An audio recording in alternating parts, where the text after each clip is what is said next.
So we've made it to the last part of our 4R program, which is going to be the re-inoculation phase. And this is where we're trying to really put back in those beneficial bacterias to help our body stay a little bit more balanced. So probiotics come in many shapes and forms and fashions and delivery systems. Some of the ones that I use in particular, I always make sure they're clinical grade. So what I mean by that is we have third-party verification that these products are alive once they get into your hands, which is super important. We also have them with no fillers and preservatives, which is important because some probiotics that are cheaper have gluten and MSG as a filler, which is going to drive you crazy to begin with. So you might not be getting the best probiotic for your buck there. And also, every one of the probiotic strains that we use clinically that I might recommend to you, that you can actually literally look them up on PubMed and see that there's been clinical trials or some kind of demonstration that these probiotics are effective in humans.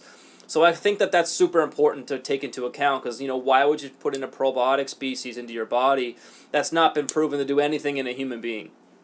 So I think that's an important factor right now to look at the right probiotic for you. And this is, again, something we'll talk about in our free 15-minute chat if you want to sign up for that right below. I might be able to make a better recommendation for you as far as it goes with what probiotic I might be able to recommend for you.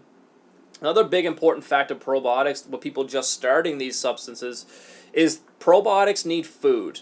And the food that probiotics specifically love to eat are starches. So we want to make sure in the diet here that we're getting enough, you know, artichokes, and we're getting enough berries, and we're getting enough polyphenols from good chocolates, and getting, again, coming back to our berries, and making sure we have enough roughage in our diet that's coming from our vegetables and our you know, those quinoas and oats and that kind of stuff that we can actually might be able to still use with you. So we want to make sure that your intestinal environment is ready to handle the load of probiotic that we're going to throw at it, so it can actually keep eating its food that it's supposed to. So I think that's super important. So most probiotics you get on the market have potato starch added to them.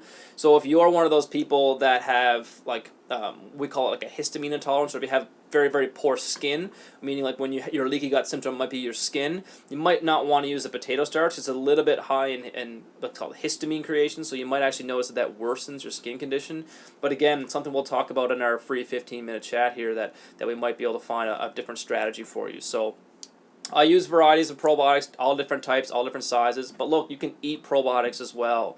So getting fermented foods in your day is probably something I recommend for most of you as well. So looking at things like kimchi, looking at sauerkraut, looking at kombucha, looking at different teas. Those are the things that we're trying to find in nature that provide, you know, a wealth of probiotics. So there's a ton of different things you can buy that are starter kits for these different cultures.